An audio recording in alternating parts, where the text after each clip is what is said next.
Welcome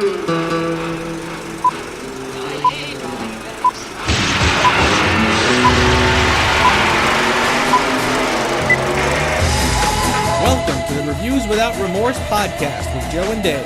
Be warned, the discussions in this podcast will contain detailed spoilers. For spoiler-free reviews of newly released films, please check out our channel Reviews Without Remorse on YouTube and VidMe. Enter at your own risk and enjoy the show. Podcasters, I've come to bargain. Welcome to Reviews Without Remorse. I am Joe, the Sorcerer Supreme and the Master of the Mystic Arts. Alongside is Dave, my humble sidekick and valet. It's good to be the host again. Is that why you wanted to host this week? This is episode 71, and in this episode, Star Wars is canceled? Did fanboy protests really shut down the machine? Well, there's conflicting reports. Dave and I will investigate. The trailer for Creed 2 dropped, and Joe is having a total nerdgasm. Will it be as good as it looks? Let's make some predictions. And finally, Dave and I venture to Carmartage as we explore Doctor Strange, the 14th film in the Marvel Cinematic Universe. What's up, partner? Prediction? Pain. You purposely used prediction in that. Nothing, man. How you doing? Doing good. Welcome back to me, I guess. Indeed. Thank you for hosting and handling the editing for the last 2 weeks while I was supposed to be away. It was sort of a funny story. I was supposed to get a little throat surgery 2 weeks ago for snoring, etc., etc. So I was going to be out of commission for 2 weeks. And in preparation, Dave and I pre-recorded a couple of shows. But as it turned out, I didn't get my surgery. The surgeon didn't want to do it. But we had pre-recorded, so I basically had 2 weeks off, and Dave held the reins. So thank you, sir. Oh, it was definitely not a problem. You know I love editing. I know. So yes, welcome back, sort of, and let's get on with this. We got some interesting stuff going on here. Let's get it on. Yes, no, maybe. I don't know. Can you repeat the question?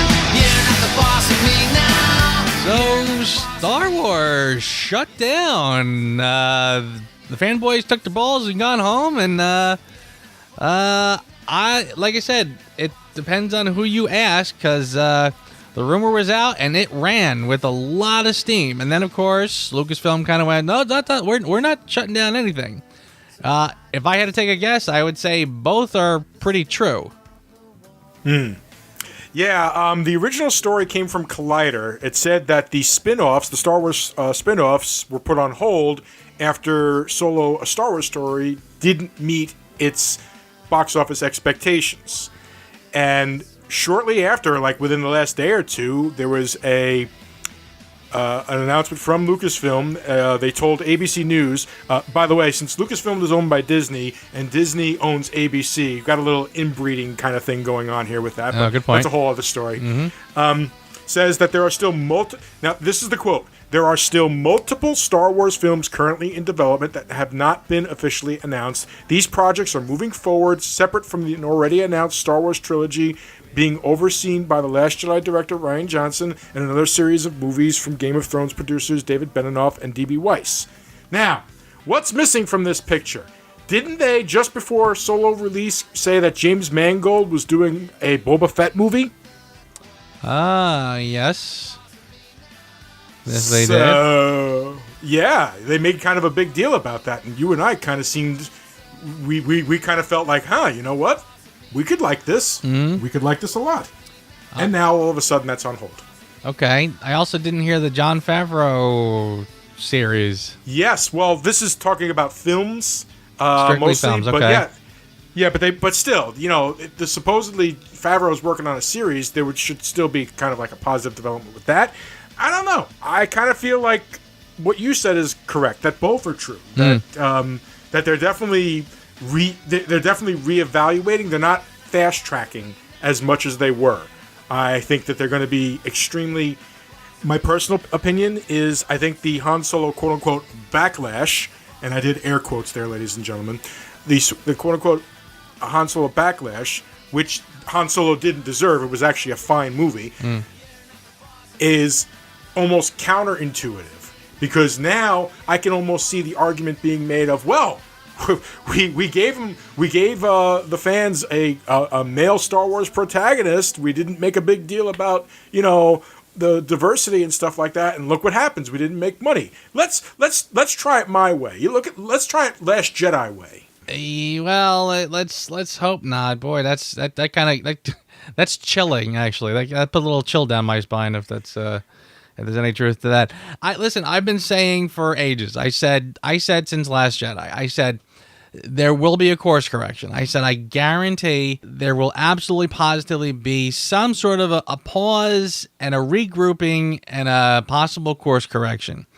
Now, are they going to tell us that this is what's going on? No. They're going to say, "Oh, we're doing great. We love our product, the way things are going, and we're going full steam ahead."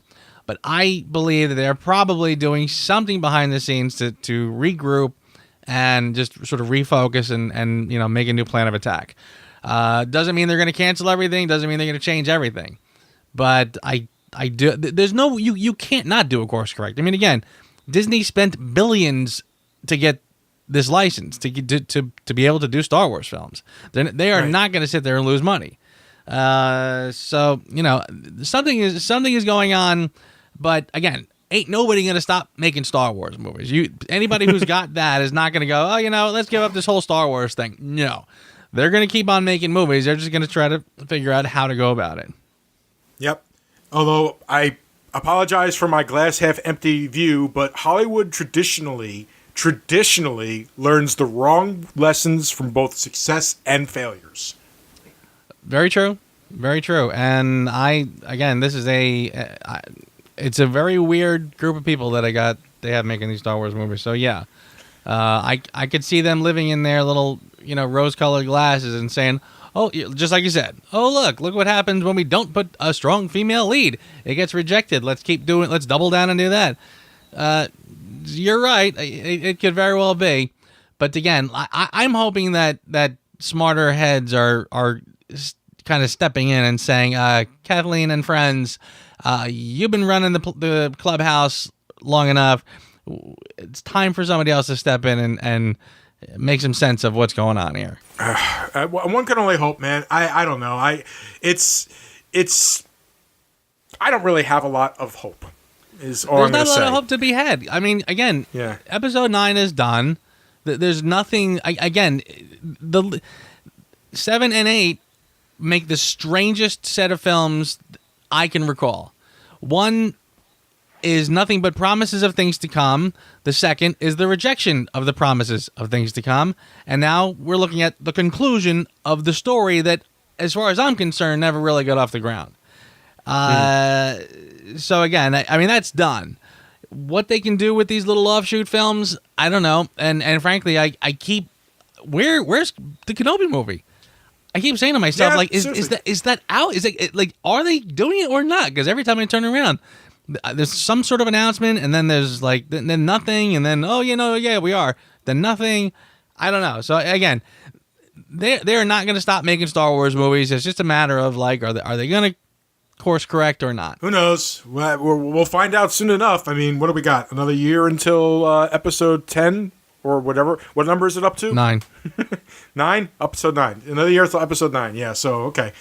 Yeah, you see, there's how much the age-old Star Wars fan cares about the upcoming movie. I can't even get the damn number right.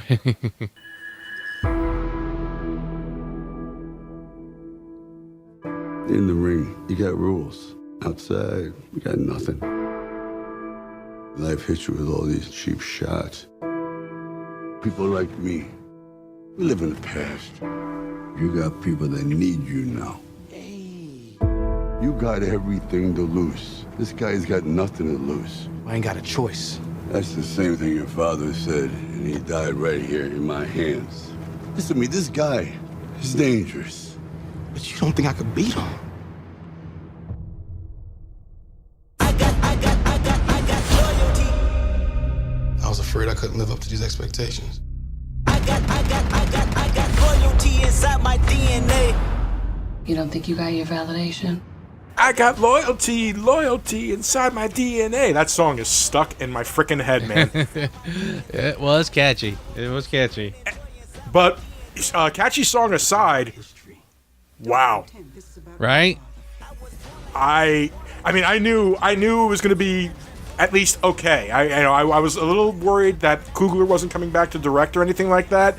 But after watching that trailer, it's like, okay, I kind of like this. I think I'm going to enjoy this. I'm looking forward to this.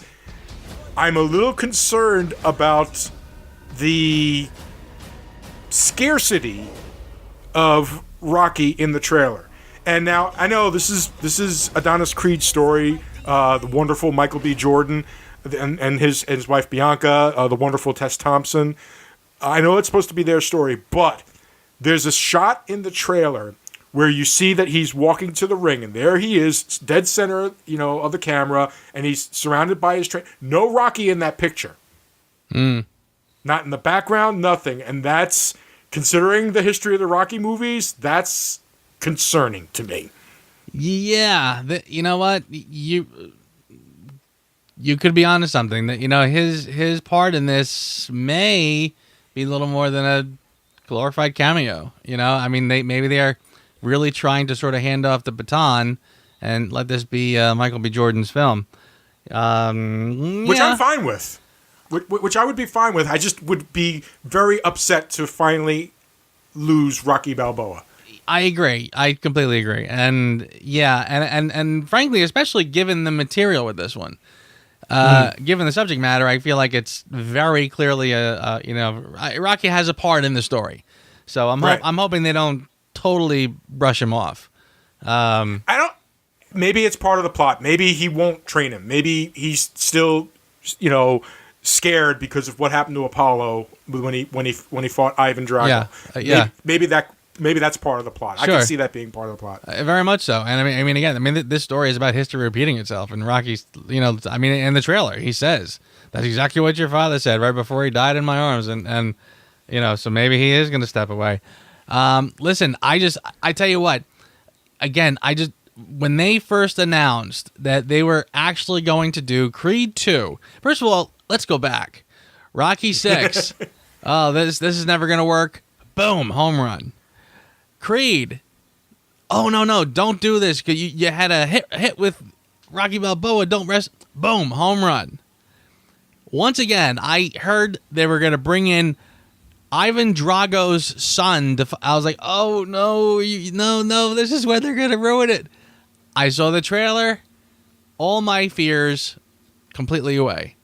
I mean, I watched this. I'm like, man, did that look good? Man, the tone, everything looks right on point. And again, I'm almost to the point where, as opposed to being afraid they were going to geek it out too much, now I'm hoping they geek it out just a little bit. I'm hoping, just a little bit of geekiness. Again, I want Rocky and Drago to pass in the hallway and stop and look at each other and stare at each other. Something, just anything to appease the little, the nerd in me. Because again, there is something about this that really pulls. Like, again, we talked about the whole Rocky series, about how it goes from an Academy Award winning drama to the cheesiest of action films, and I kind of feel like there's something that sort of takes this whole thing and just puts it all into the fold and makes the whole series kind of come together. And I tell you, oh my God, I mean, again, who would have thought? Who would have thought we would have seen the day when, like, this film? I mean, think about it. Apollo Creed's son fighting Ivan Drago's son, and it's actually a decent movie. It just, like, everything about it shouldn't work, but I think it's gonna.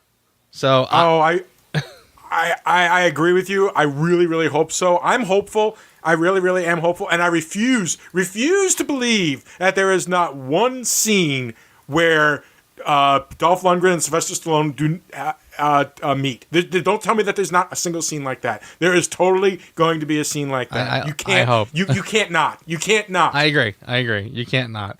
Well, yes, it looks amazing. I even loved I love the way the trailer was as well. You know, like they're just talking, they're going back and forth, and not until like the last shot you see the guy just kind of approach the ring and turn around, just the back of his robe, Drago. Yep. That was like all you needed, and that was just beautiful. Oh my God! Seriously, seriously. Again, and it was a perfect tone because again, it's a wink to the people who know it, and if you don't know it, it doesn't even matter.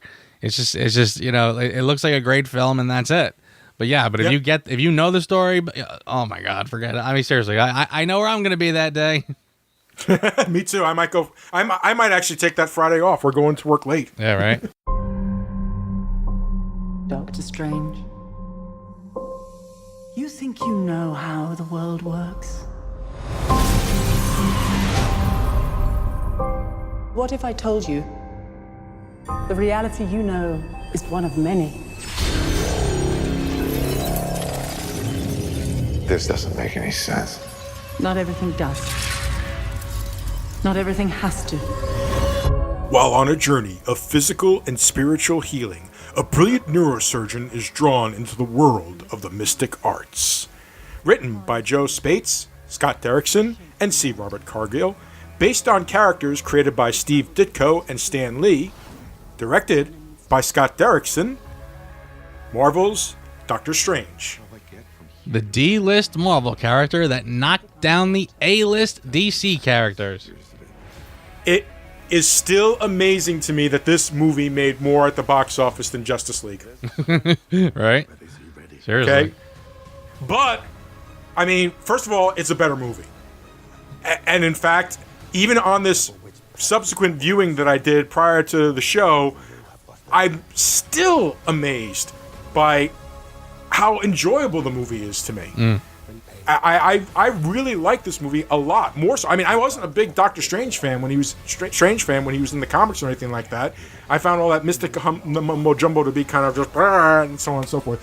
But I liked the way that they introduced it into the Marvel universe, and I liked how it progressed. I liked how the story went. I disliked the character at first, and I grew to like him as he went along. I even like how they set up a new villain for him as the movie progressed, and set it up in a logical way as far as I'm concerned. I adore the ending, which I've gushed about on many times, and I'm sure we'll talk about even more. I really enjoyed this movie in so many respects. Even this time watching it again, I was not bored. I was enraptured, and I kept trying to find flaws, and I found one, but I'm still hard pressed. I can't even say it's a perfect movie, but I think for what it represented, I liked it. I liked it a lot. Now, knock it down, my man. Listen, I have no intention of knocking it down. I'm there with you. I think this is a spectacular film. I think when I first saw it, it probably didn't grab me as readily as it did for you. I think it did take me a view or two. But I watched it over the weekend. Mary watched it with me. She hadn't seen it before. She absolutely adored it. I was totally in love with it. And I think if anything, I kind of felt like, well, for one thing, I remember feeling that the story was slightly derivative of other Marvel films, specifically Iron Man. But again, it's got that kind of, look at me, I'm arrogant. Oh, I had a fall from grace, and now I got to pick myself up again. There's Iron Man, there's Thor, and now there's Doctor Strange. So I was starting to feel around this time, all right, look, Disney kind of knows how to make movies. This is the Disney formula. Again, I grew up on, Disney movies, and I mean, seriously, we grew up with, when you went to see a Disney movie, you knew it's not going to be bad. Because they know good stories. They know how to do good stories, and they stick to what works. So I was really starting to feel like, okay, look, they know what works, and this is a feel-good redemption story, so that's all it needs to be. Right. Little did I know that this story actually is very faithful to the comic book origins. Yes, it is. I did not know that at the time, actually, and it wasn't until I did a little research in preparing for this that I found that was actually very faithful. Nearly verbatim, actually. surprisingly close, and they still managed to even weave it in as part of the larger plot, which I appreciated. But go on. Yeah, and so just that alone kind of blew my mind. I was like, man, I mean, it almost sort of got me to think, look, maybe I should stop giving Disney so much credit and start realizing that it was the original Marvel Comics writers writing these stories that knew how to write good stories. And as long as they don't deviate from that, they should be okay.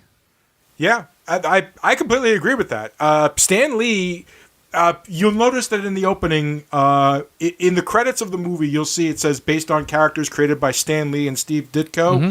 But in our opening, I reversed it. This is a Steve Ditko character. Stan Lee had, at best, cursory input into the character. This is completely the work of Steve Ditko. The psychedelic look, the story, the good versus evil, that's Ditko. That's why I gave him top billing. Yeah. And that's one of the things I loved about this movie. I mean, it's obvious to me. If you look at some of the panels, like you could Google Doctor Strange comics, Doctor Strange comics, Steve Ditko, and look at some of the panels that come up from Google image search or from Bing image search, whatever you use, and you'll see that the director loved Ditko's artwork and incorporated it so much into this movie. Yeah. Such depth with each even the setting of the Sanctum Sanctorum. There's just such depth to everything. Like even the paneling has etching in it on the walls and everything like that. The floor is just this beautiful tile and everything like that. Mm-hmm. Just right out of a Ditko comic. So there is such love there. Yeah. Just in its visual aspects. I totally agree. The funny thing is, I think when I was much younger, I probably really didn't care for Doctor Strange much at all. Primarily because I remember I felt like every time I opened up a comic, I'm looking at this 60s psychedelic art school kind of stuff, and I was like, just give me Spider-Man swinging on the buildings, But yeah, I mean, but now, in retrospect, boy, does it work. Oh, it works like nobody's business. The first time I started liking Doctor Strange as a character was not when I first started collecting comic books. It was actually later. I want to say it was...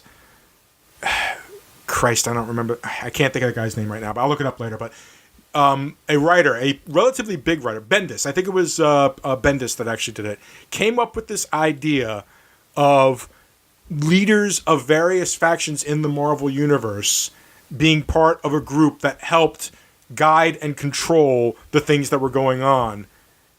And they called themselves the Illuminati. Mm-hmm. And it consisted of... Doctor Strange, Charles Xavier, Iron Man, Reed Richards, Black Bolt of the Inhumans, Namor, okay, and T'Challa from Wakanda.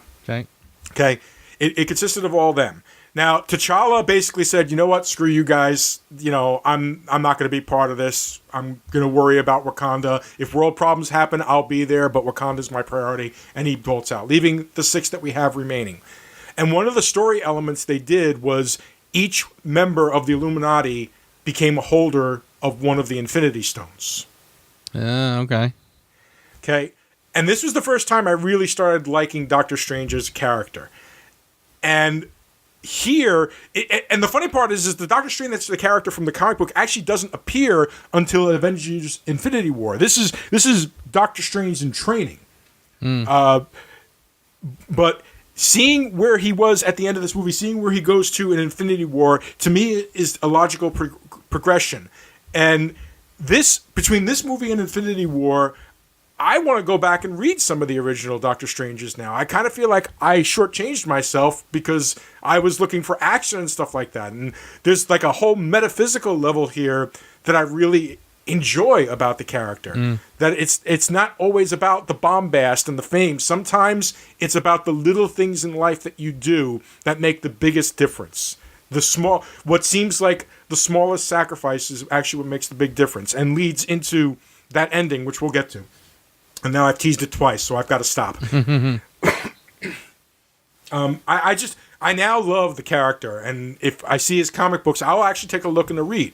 And mostly, I've enjoyed it. And this movie is directly responsible. This movie is like marketing 101 as to how do I get a character that many people don't know about to become popular. This is how you do it.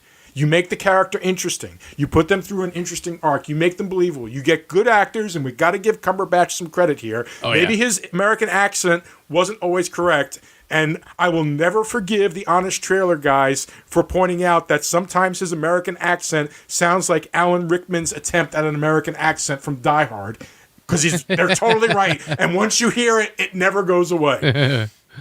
But he was awesome. I thought that the rest of the cast. Hold on, I can never say his name correctly, so please forgive me. Chiwetel Ejiofor. I'm so sorry for killing your name, sir, because you're freaking awesome as Mordo. I found your story to be compelling. I found his arc to be compelling and believable with the character as he was presented to us. I loved Rachel McAdams as Christine Palmer. I loved Benedict Wong as, well, Wong. And I even enjoyed Mads Mikkelsen and Tilda Swinton in their parts. And people gave Tilda Swinton a lot of shit for being the Ancient One, because in the book he was Asian and, and so on and so forth. I don't see what the hell the problem was. I think she knocked it out of the damn park. Yeah. She is a very particular actress, and she does some pretty spectacular work. I completely agree with that. Yeah, they did give her. It's funny. I was reading about that today, and there was something along the lines of, they were nervous about getting a hard time if they did choose an Asian actor. Something about like Asian, whatever. So they went with her, thinking it would be safer. But of course, then oh boo, because you didn't choose it. So you can't win. But no, yeah. I thought she's very good, and I like the. For the way they develop her character, the way she's immortal, the way she does, boom. I mean, she looked the part. I thought it was very, very, very, very good casting, and she was good at it. And I feel like everybody had a motivation. I feel like I don't feel like the only character I felt was wasted slightly was Michael Stolberg as Nicodemus West. He becomes a pretty big villain to Doctor Strange later on, so.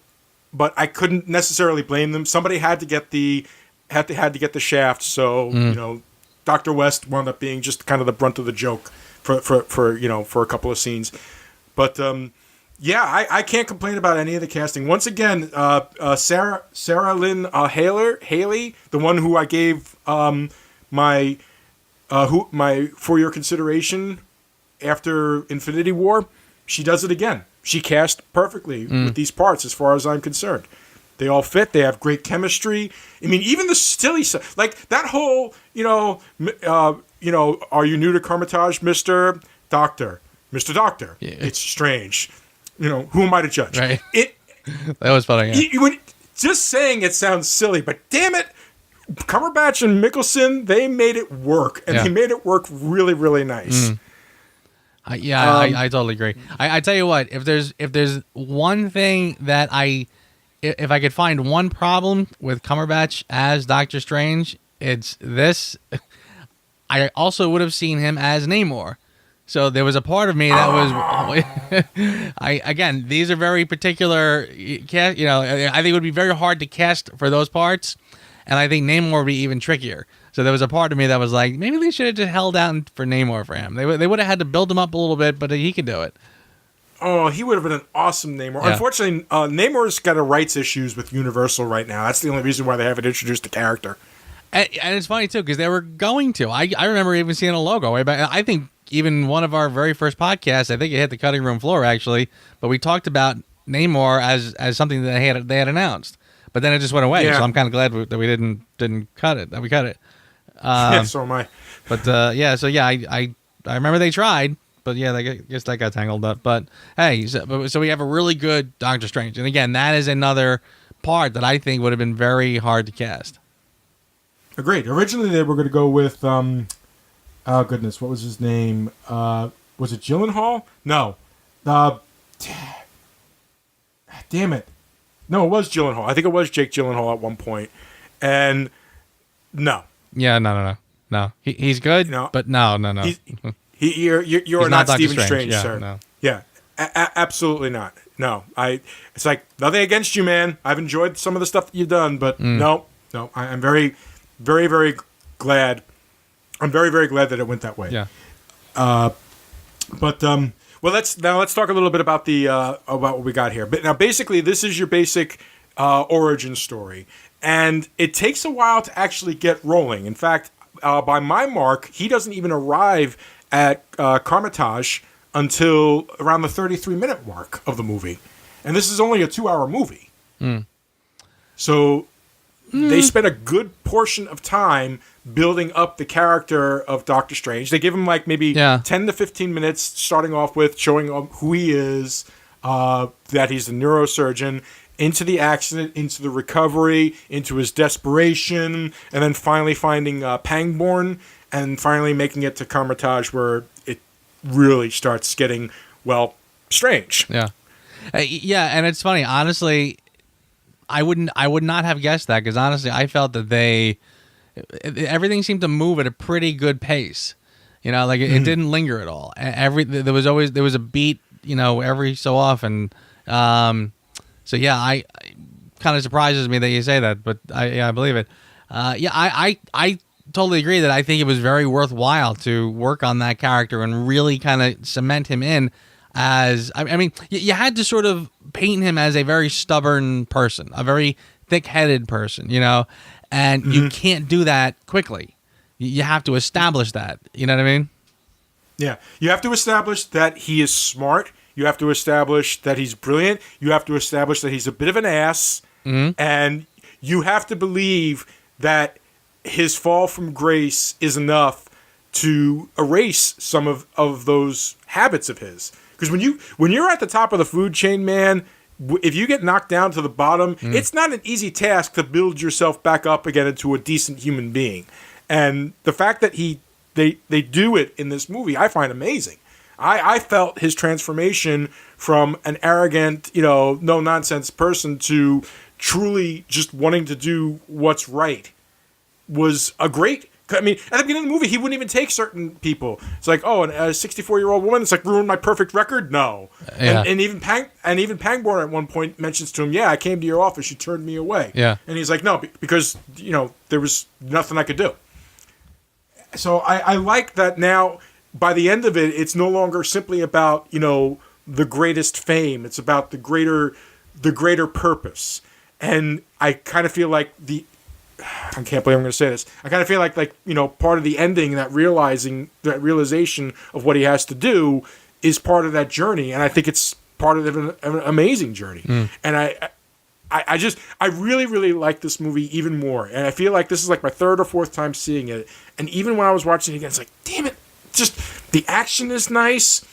Even when it gets trippy with the special effects and stuff like that, somehow it just... I feel like it works. You know, we complain all the time about bad CGI, and this movie is littered with CGI, but I can't say it was all bad. I think I can think of 2 moments off the top of my head that just was like, no, I don't think that really worked very well. One of them was the hands scene. That just was a little too over the top for me. Was the big, when all the hands reach out? Yeah, and then the hands kind of like merge into him. I thought it was done well. I just kind of thought it kind of knocked me a little bit, just a little bit. But even then, it still looked great. I'm you know, now I'm saying, oh, I have 2 scenes, and I'm trying to think, well, what are your scenes, David? And I'm like, okay, now I can't think of them. Yeah. Listen, I thought the effects were spot on. Honestly, I mean, you know, it's funny. We were watching it this weekend. And when they do the scene where they're in New York and all the buildings start kind of collapsing in on themselves or whatever, yeah, Mary kind of went like, "Oh, remember Inception?" And I was like, "Yeah, but that was like 1 block." And it was like, "Ooh, you know, like wow, this is like the whole city's turning inside out." I mean, I thought it was spot on. You know, I mean, they did a great job with this. At one point, he's falling through an elevator shaft, through a building, then through a subway car before landing on the street. Yeah, and. Even as I was watching, it's like, damn, that just looks really seamless in some respects. Yeah. No, it was pretty amazing. I mean, all of that stuff was spot on. Well, they definitely blew the budget on special effects. I tell you what, I do remember, you know, I have mixed feelings about it. Kind of it felt like they sort of chose an effect for magic in general. Like when they, you know, they would like, you know, move the arms and then like zing, zing, zing, these lines would sort of form in the air and hang there. Yeah.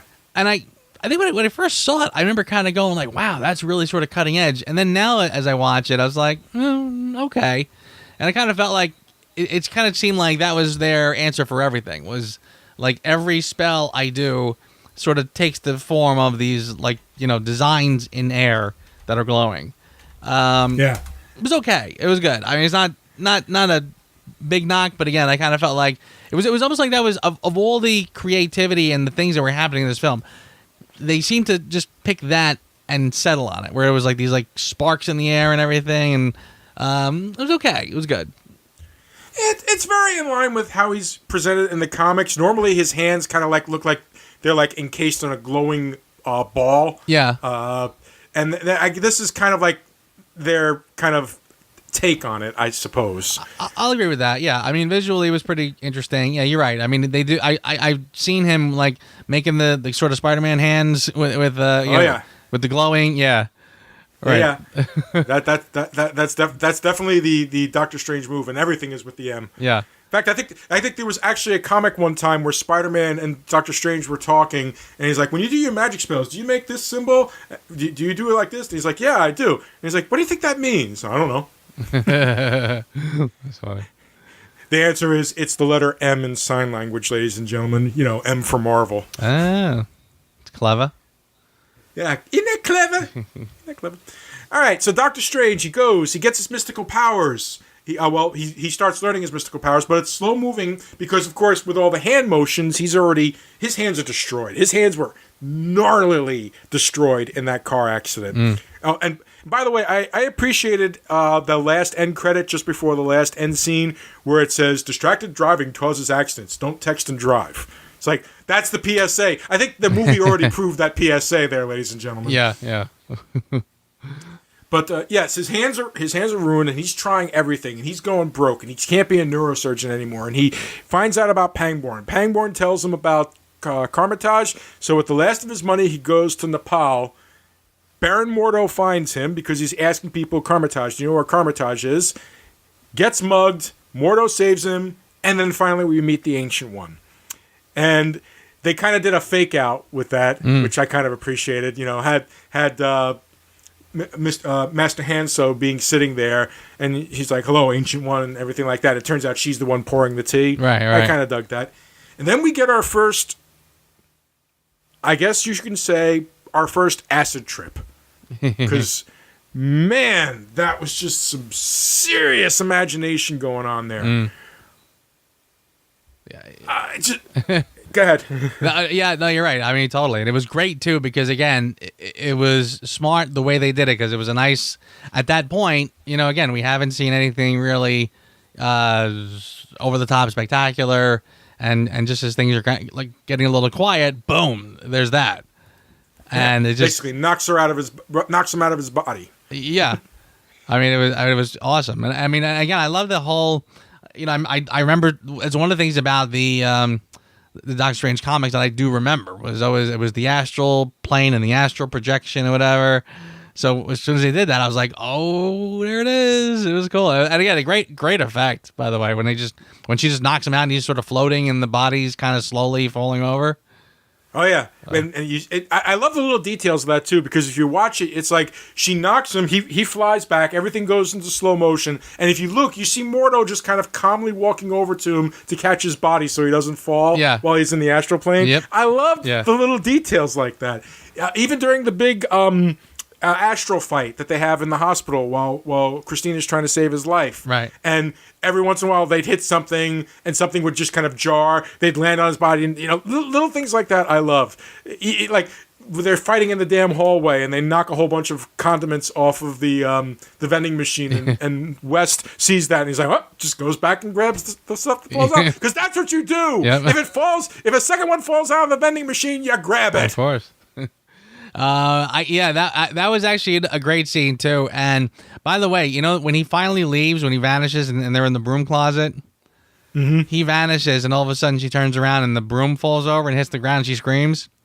Yeah. Apparently, that was not scripted at all. It happened to fall over. She happened to scream, but she didn't break character. They loved it. They used it. I love that. I love happy accidents in a movie. I really, really dig that. Okay, now here's where it gets a little convoluted once we get to Carmitage. This is the part of the movie that I call exposition. And I understand why they had to do it. And honestly, it still works. It worked in the context. They made it work. They made it at least compelling to listen to and watch. But you know me, I'm kind of Mr. If you have to explain rather than if it's tell and not show, I kind of feel like that's kind of lazy filmmaking. But on the other side of the coin, I can't for the life of me figure out how I could have done it differently to explain about the mystical world without exposition. Mm-hmm. Which part? Which part are you talking about? Well, she's basically explaining both between Mordo, Wong, and the Ancient One. They're each explaining like the parts of the plot that bring it up. They bring about the library, about the ancient weapons, like the boots and the weapon that Mordo uses and stuff like that. As they're going along, it's just these little exposition moments that just I don't know. They always even on this viewing, every time they do it, it's like okay. You got to explain it because gosh knows, but yeah, the only time I actually really noticed it, there was a lot of talky parts, and God knows, like when he goes to the library, he takes the books and he's like, and he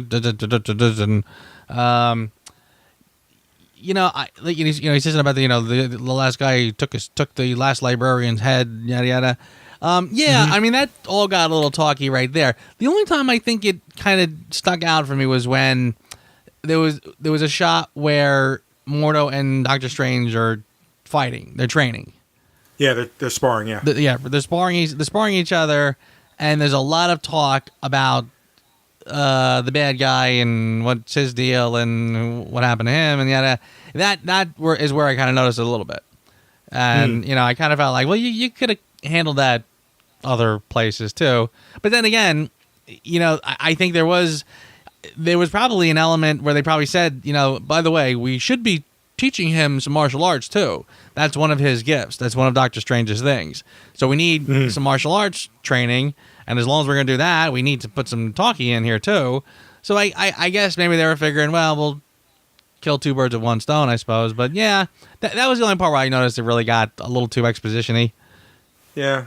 I don't... You see, but the thing is this is a complicated world. The world of the mystic arts, even in the comic books, has always been kind of complicated. And it's kind of probably one of the reasons why my young mind didn't really go to Strange, because I don't think I was ready for such complicated concepts. And honestly, it's the smallest ding that I have in this movie, because the more I think about it, even this time I was thinking about it, was like, okay, well, how would you have done it differently? Let's say you were the one directing this movie. How would you have done it differently? Mm-hmm. And I thought to myself, the alternative is just like montage with voiceover, and that's another cliche. We get a little bit of that when he's in the astral plane for the first time, and she's like throwing him around the universe and talking to him about, you think you see this and so on and so forth. But, if they had continued doing it that way, I think that would have upset me too. So I kind of feel like maybe he made the right choice.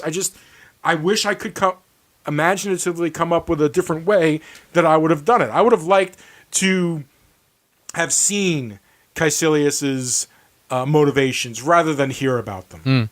Okay. Well, a lot of that reveals itself. I mean, again, I had no problem with his motivations, especially when you think. Well, I don't have a problem with his motivations. I just feel like we were told more about his motivations than were actually shown. Right. No, that makes sense. I mean, you got to remember too. I mean, this is sort of probably the quintessential difficulty of bringing comic books to the big screen. Comic books are very talky. I mean, some of those thought bubbles are. I remember it was like I remember specific comics when I would be watching like a fight between Spider-Man and a Hulk or whatever, And in a shot that lasts, that should be like a split second in real life, Spider-Man's got like a 3-paragraph long thought bubble.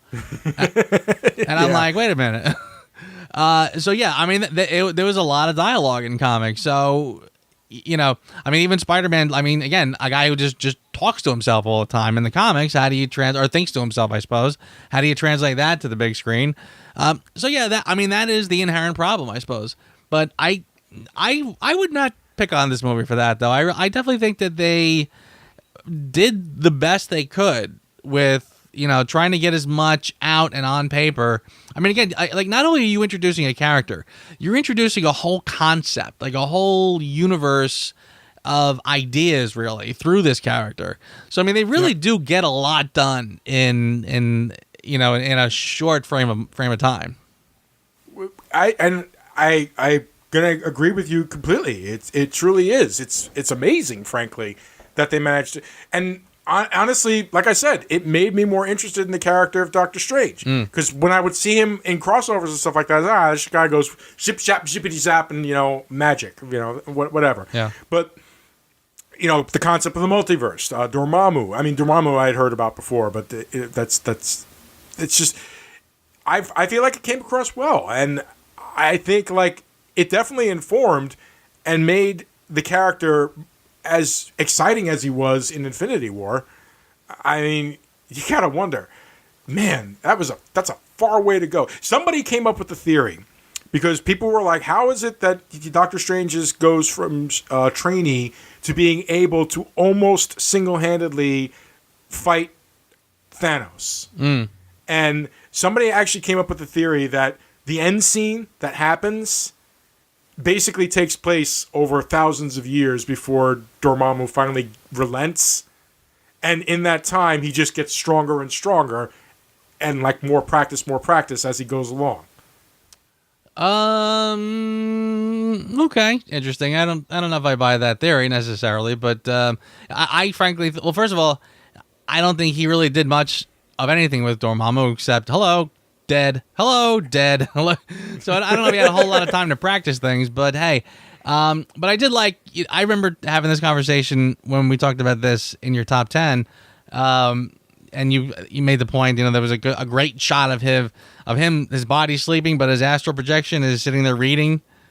Mm-hmm. And I thought, there you go. I mean, I really don't mind the idea that they did already set up his character as being somebody who is naturally gifted, naturally basically just a genius, and with an aptitude to just aggressively,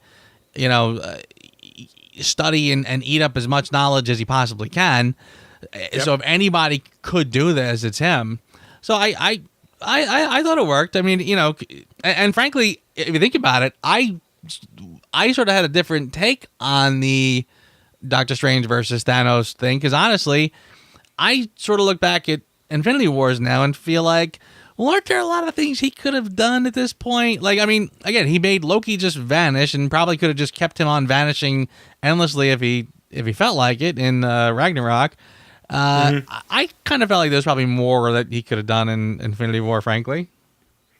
Probably right. I think that their get out of jail free card with that one is I went through 16 million different scenarios. Because at this point, they have not met Thanos yet. He gets the first thing he does is he puts a spell on the Infinity Stone so that it can't be removed from him even if he's dead. Which is why the Ebony Maw had to take him. And he fought. They all fought aggressively at that point. Once they got to Titan, and once everything else was revealed, and once he knew the different futures, he probably knew what he could and couldn't get away with. This is the whole. My personal theory is that he knew exactly the direction everything had to go. He knew Peter Quill was going to lose it, and he knew that it had to happen. He knew that Thanos had to win, and he knew that Tony Stark had to survive. That was the entire motivation, because he knew that only in that one did these conditions get met for it to happen. So he knew he probably still wasn't even fighting to his top. He was probably just putting on a magic show simply for the sake of saying, I tried, because he didn't want to reveal to Thanos that I know how we win this. Right.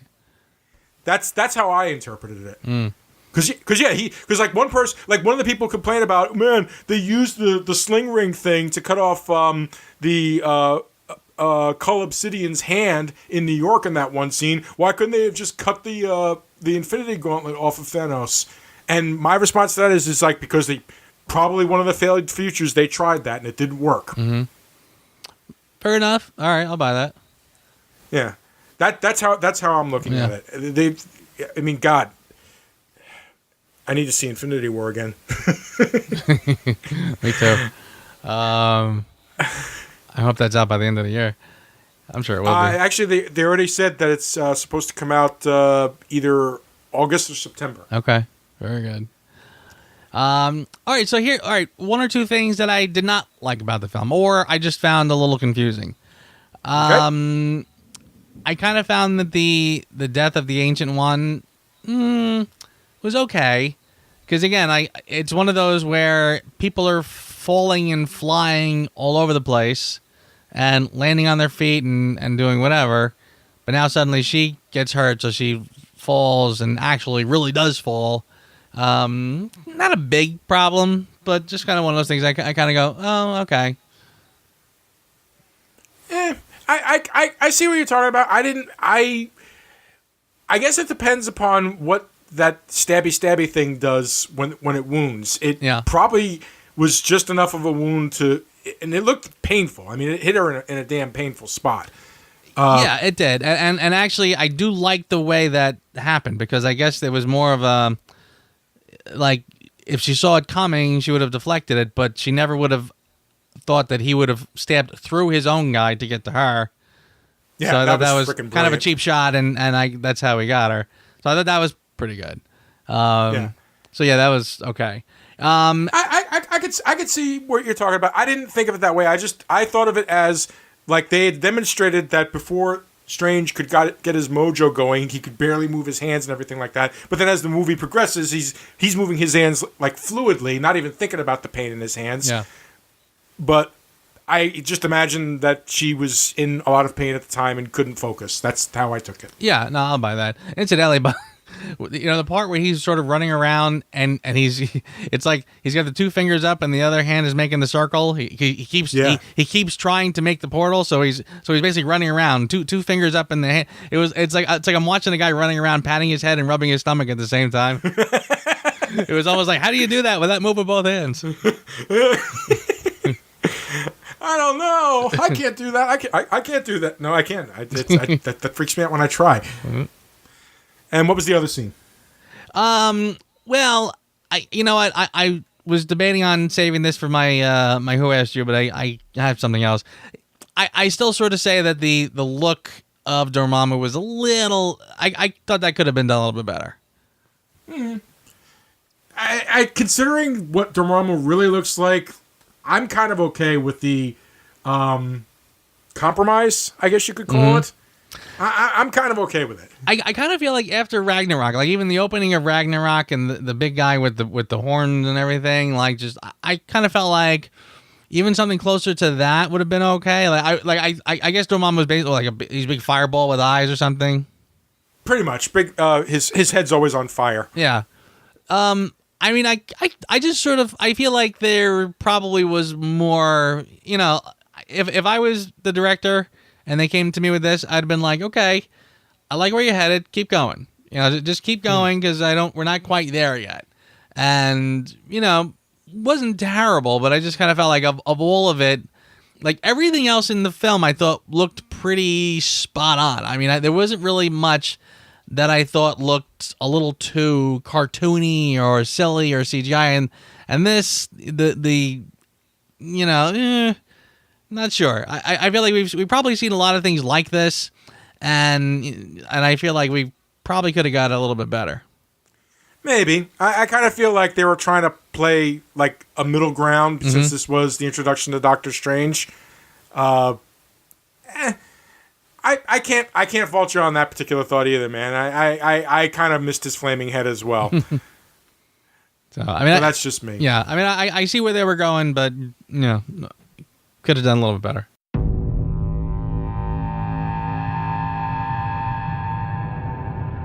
Stephen Strange. Might I offer you some advice? Forget everything that you think you know.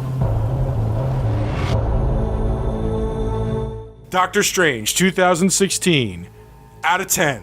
What do you got? Doctor Strange gets an 8 from me. I think this is a terrific film. Again, it really is.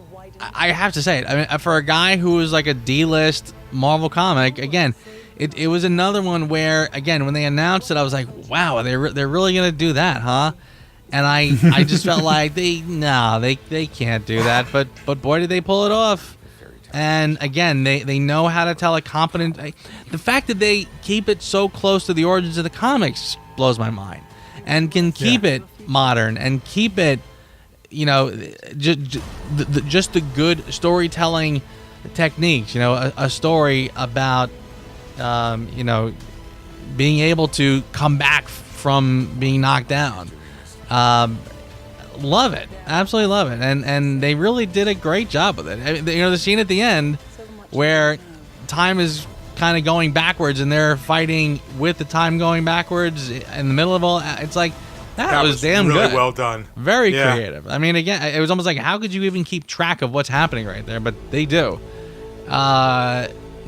Really good stuff.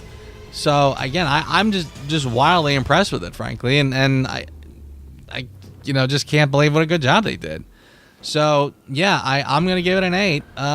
There's a part of me that's wondering if I'm maybe even being a little harsh. Maybe I should even give it a 9, because again, I always say, like, if a movie does what it sets out to do, it gives me the character correctly, establishes this character believable motivations.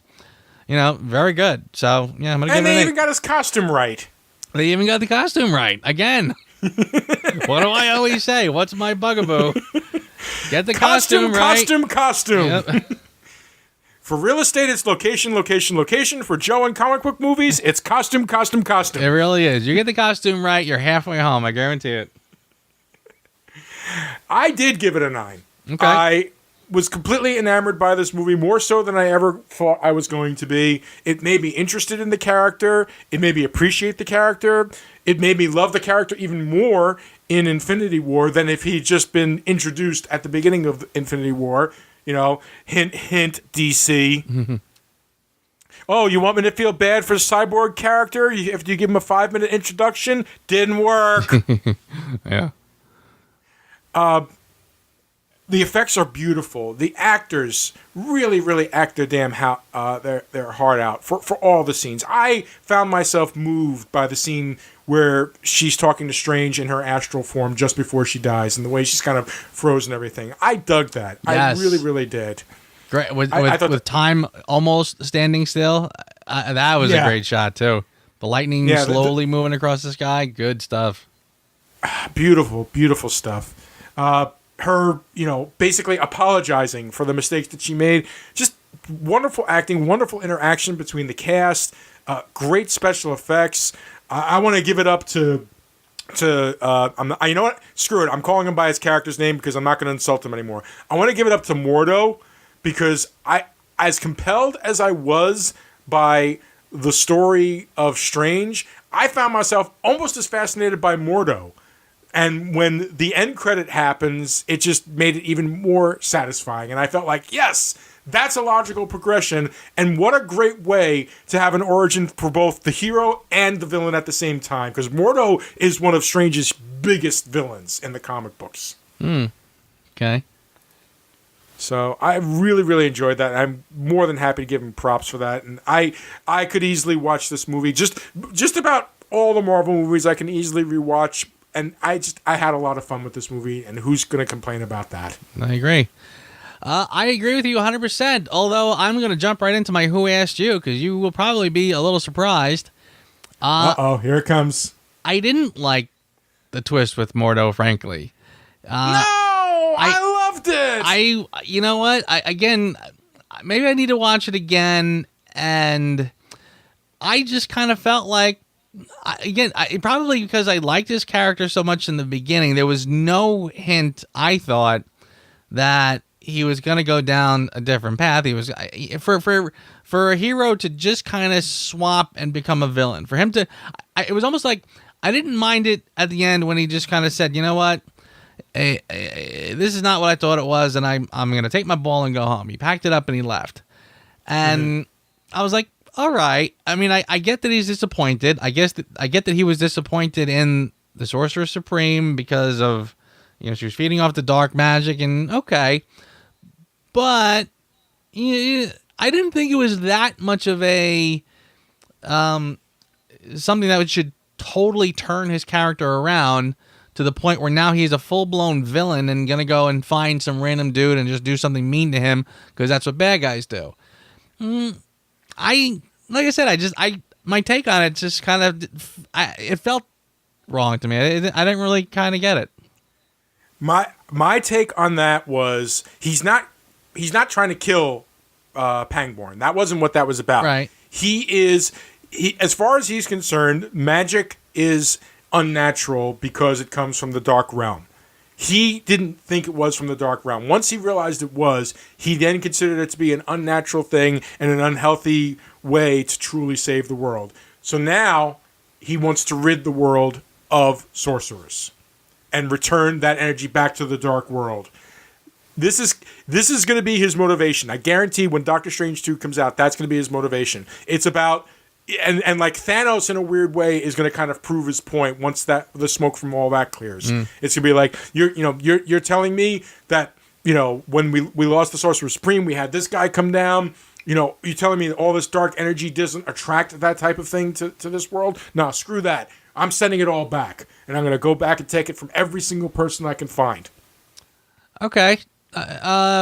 Yeah, well, first of all, you said something kind of interesting. You said Doctor Strange 2, and I tell you what, I'm looking on IMDb for it. I don't see a Doctor Strange 2, so I'm kind of wondering, are they doing another one of these films? Nothing has been announced yet, but ever since it's been agreed that further announcements wouldn't happen until after Avengers 4 came out. Okay. All right. So that's why they're not even going to San Diego Comic-Con this year, because they're like, we're not doing any more announcements until after new movie announcements until after Infinity Wars 2 or whatever they want to call it. Okay, that makes perfect sense actually. Yep. All right. So yeah, so I fully believe that he will, and if not from the success of this movie, but just from the positive reviews his character has gotten from Infinity War, he's coming back. He's absolutely coming back. Agreed. For me, I honestly, and again, this is like so nitpicky on top of nitpicky on top of nitpicky. I said it in the show, and I'm going to say it again. Let's try not to rely on so much exposition. Let's show, not tell. It's a visual medium. Could we please? I understand that because of this whole new world and everything like that, it's a little difficult to have to explain. And I was kind of okay with that. But like you said, the minute they stopped to explain who Caecilius was and his motivation, I kind of felt like, even Thanos got to not only talk about it, but give like a visual representation. This is what Titan was. This is what Titan is now. I tried to warn them. Yeah. They wouldn't listen. Yeah. That's fine. I feel like it would have been better coming from the villain rather than somebody trying to, psycho shrink somebody from the distance. And Mads Mikkelsen is definitely the type of actor that could have, because even in the few scenes where he was pleading his case, he was great at it. But I really wish he would have been the one to give the introduction to his character rather than have it come from Mordo. I just found that a little much. Which I guess becomes even more ironic when it turns out Mordo is the one that now turns away from the mystic arts as well. So there you go. Once again, you're going to laugh because my for your consideration, I was going to go with, I really like Tilda Swinton. I really thought maybe that's what I should do and highlight how I thought she was really well cast in this. But honestly, I just decided to fall back on the smart screenplay. And it is a smart screenplay. The overall faithfulness to the comics. I remember kind of the early scenes when they're doing the simple stuff as guessing the jazz musician Chuck Mangione, 1977. From then on, I was already hooked with this movie. This movie got me early, and again, I thought it was almost like every time he opened his mouth, every time he was speaking, I just felt riveted. I do completely agree with you that there are moments when it does get a little talky, it does get a little exposition-y. I think you sort of answered your own point, though, in that when you said, well, Thanos this and Thanos that. Thanos had the luxury of having his own movie, more or less, because we've already been introduced to every one of these other characters. Again, Doctor Strange had a lot to do in this first film. I don't think it had the luxury of allowing the villain to play center stage and to really sort of give his own, backstory and his own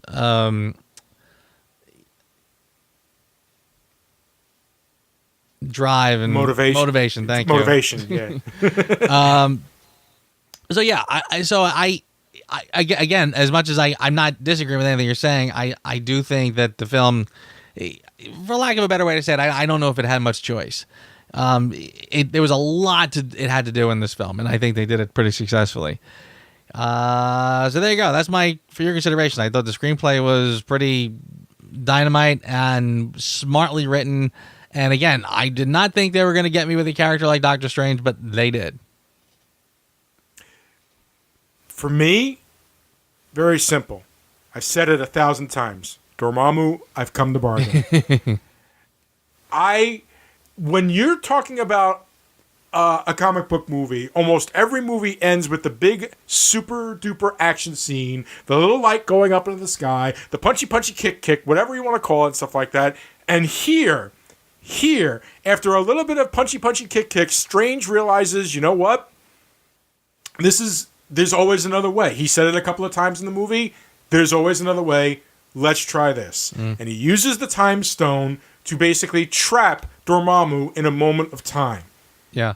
And the way that they portrayed it, the way that it played out, the way that it was done was just perfect and fit so well in with the Doctor Strange character. It wasn't a punch. In the end, it was a barter that ended the conflict. And I love that. It was so different than any other comic book movie that has come and gone both before and since. Loved it. Absolutely adored it. I'm with you 100% there. It was pretty damn smart, and yeah, you're absolutely right. It was a very, very well done scene. It was pretty cool. Yep. Just from the moment he did the little thing, the first time he hopped on, I even liked some of the transitions that they use. At one point, he kind of stabs him with a bunch of things, and the camera pans around, and literally the split second his dead body is off the screen. Here he comes hopping back in. Yep. Dormammu, I've come to bargain. Yeah. Seriously, spot on. It's a meme now, ladies and gentlemen. It's a freaking meme. Yeah. Yeah. Again, like I said, it goes back to love of the character. Yeah. I mean, I'm kind of reminded of something. Obviously does. Yeah. I mean, I'm reminded of what you were saying when we talked about Solo. How there was a mention of Terrace Kazi, and you were like, and you said it was very simple, but it shows that they know and they love this universe. And I think, like you said, something like that, this kind of a climax for Doctor Strange shows that they get the character. 100%. And all across the board, I have no complaints about this movie. I have the smallest complaint about this movie. It is, and I feel silly for even complaining about it, but there it is. Hey. We're nothing if not completists. Absolutely. Speaking of completists, we are slowly coming up to having reviewed all the Marvel Cinematic Universe. Is that right? I think so. I think you may be correct. I think the only movie we haven't done is The Incredible Hulk. That is technically part of the Marvel Cinematic Universe. Oh, very true. Okay. But next week, ladies and gentlemen, we close the chapter and start off with a whole new character as we review Ant-Man. That's right. Getting ready for Ant-Man and the Wasp, which is going to be out in 2 weeks. Or maybe less. 2 weeks. Well, and that'll be the end of that's the last Marvel movie of 2019? Yep, that's Or the last 2018 Marvel. The rather. next 2018. The next Marvel movie is going to be Infinity War 4 or Captain Marvel. Avengers 4. You got Captain Marvel at the beginning of next year. Oh, that's right. I forgot Captain Marvel first, and then okay, that makes sense. Yeah. Right. Yep. But then after that, ladies and gentlemen, we're going to go back to the Mission Impossible series. We're That's going to finish right. that off in time for the new Mission Impossible movie. So there's your month of July. There you go. We've got Ant-Man and the Wasp, Ghost Protocol, Rogue Nation. Rogue Nation, and then Fallout. That's it. Leading up to Mission Impossible 6, which I'm looking very forward to. Yep.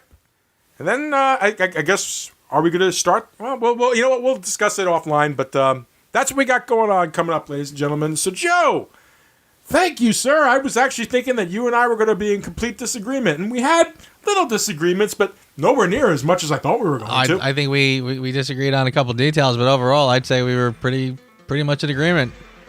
Agreed. Yeah. I mean, okay, let's stop patting each other on the back now. And You got it.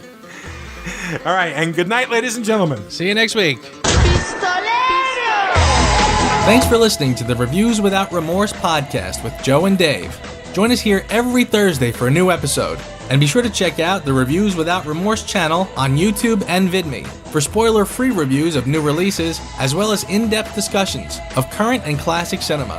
If you enjoy this podcast, please consider becoming a patron. You can find our page at patreon.com. As little as $1 a month goes a long way. All clips in this podcast are used for commentary and critique, and is considered fair use. No copyright infringement is intended.